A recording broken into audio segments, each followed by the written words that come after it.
Pagdating sa radiator mga paps, pag nasiraan kayo, hindi yan recommended na nire-repair. Kasi kung halimbawa ang senaryo is kinalawang, possible pag nahinang yung isang part, hindi malayo after ilang buwan o ilang linggo, yung ibang part naman ang masisira.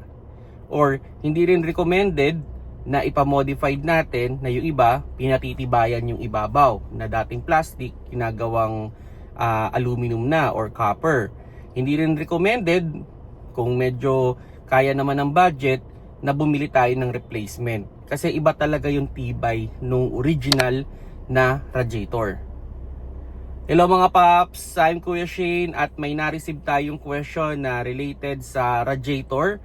At yun nga daw, ano daw ba yung mas okay? Yung plastic yung ibabaw o yung bakal o metal o aluminum yung ibabaw? Ano daw bang mas maganda? Okay, hanggat maaari mga paps, no, let's go toward the original radiator. Kasi for sure na magtatagal ang original. So kung original niyan ay plastic, so plastic yung talagang magiging itsura ng ating radiator.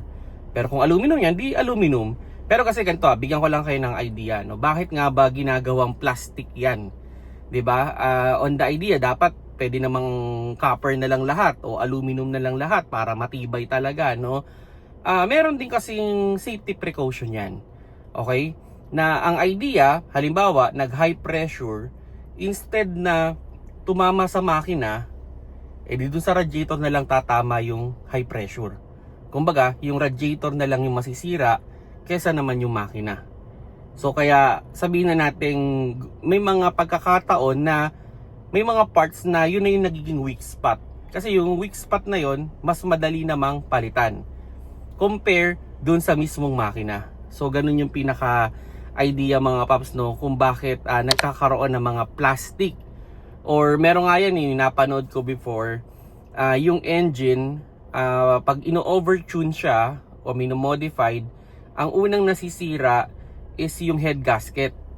And nung akala nila parang lapses sa design, ang hindi nila nakuha agad is kaya yung unang nasisira kasi mas madaling palitan yon at mas murang palitan. Kumbaga ginawa yun na weak spot ng engine. Instead na ipagawa yung buong engine, edi yung head gasket na lang yung pinapalitan kung ino-overtune nila or mino-modify nila na matindi yung makina. So lately na-realize nila na mas okay pala yun, na di baling nasira na lang yung head gasket kaysa sa dun sa whole na makina. So ganun yung idea ng mga makina natin, no, o yung engine natin, ano, may mga weak spot talaga yan. Okay? And instead na tumama dun sa pinaka main, edi yung mas maliliit na parts na lang, na mas murang parts yung tinatamaan para mas madaling palitan at mas murang palitan. Now, doon, okay. Pagdating sa radiator mga paps, no, ako personally, I don't recommend na ipaayos nyo pa. Lalo ngayon, medyo mas mura naman ng mga pyesa ngayon at mas madali nang bilhin. Kasi para sa akin, last option na lang yan kung talagang wala na kayong mahanap na radiator na tulad nung inyong sirang radiator. Yun, pwede naman siguro. Pero kung kaya at makakabili, mas okay na bumili na lang tayo. Now, dun sa mga nagpapamodified nga, kasi yung iba, ang suggestion dyan is pag nasira yung ibabaw, yung plastic, palitan na lang daw ng copper. Ako personally, I will not recommend it. Kasi nga, sabi ko nga, it's a weak spot nung ating radiator. So, better na wag na nating i-modified. Okay? O wag na natin patibayin. Hayaan na lang natin talaga na madaling masira yon. Instead na yung makina yung masira natin. Now, doon naman sa question na ano yung mas okay, replacement or original. Syempre, iba yung tibay nung original. Yung original kasi, yung pagka-plastic niya, mas maganda yung pagka-plastic, mas nagtatagal. Hindi siya agad nagbi-brittle. Yun, yung kumbaga hindi siya tumitigas na parang madaling mabali.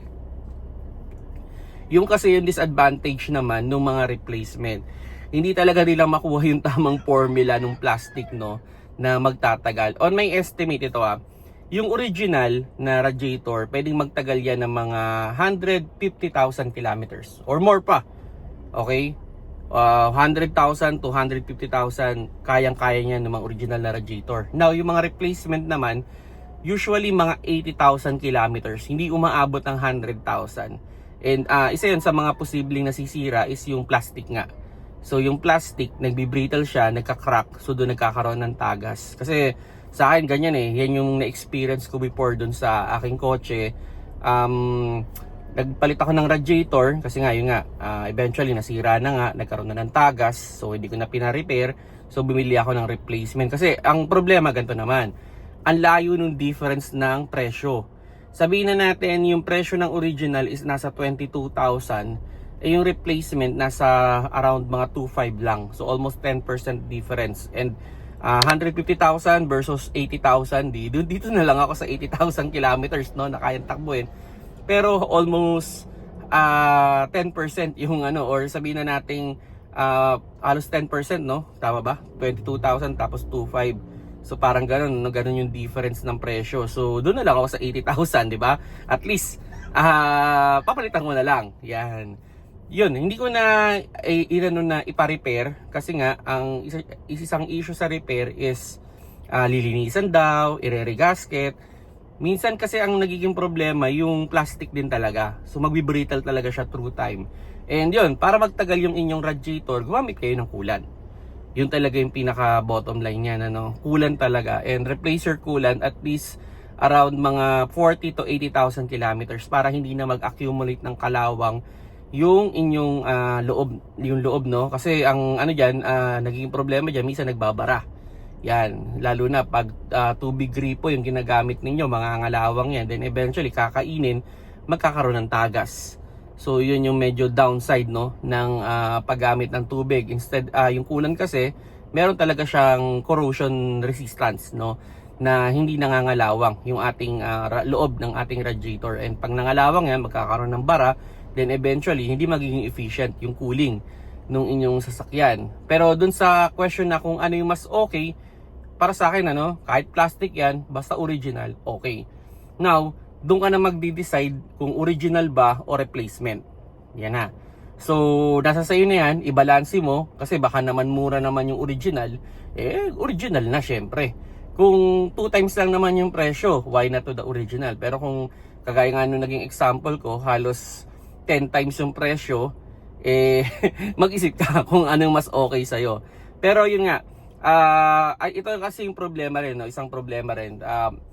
Pag bumibili kasi tayo or nagmo-modify tayo ng mga ganyan, pag hindi natin mahanap yung problema, alam nyo nangyayari, binabalik din natin sa stock.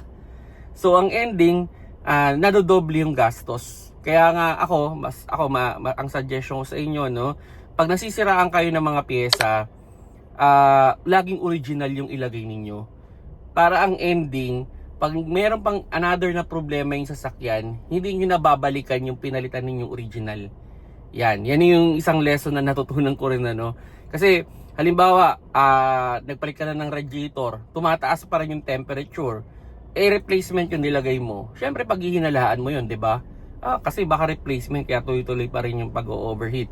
Lagyan ko kaya ng original. So ganun yun ganun kasi yung pinaka-idea, no? Kumbaga, mas maganda original pa rin lagi yung pinapalit natin in case na nagkakaroon ng problema yung ating sasakyan. Para pag nire-repair, hindi na natin binabalikan yung mga napalitan natin. Kasi pag naglalagay tayo ng replacement o hindi original na pyesa, isa rin ulit yun sa pinaghihinalaan na natin. Okay? So yun mga paps, sana nakakuha kayo ng idea with regards sa kotse, sa radiator. Yun, highly recommended, original talaga yung ilalagay niyo.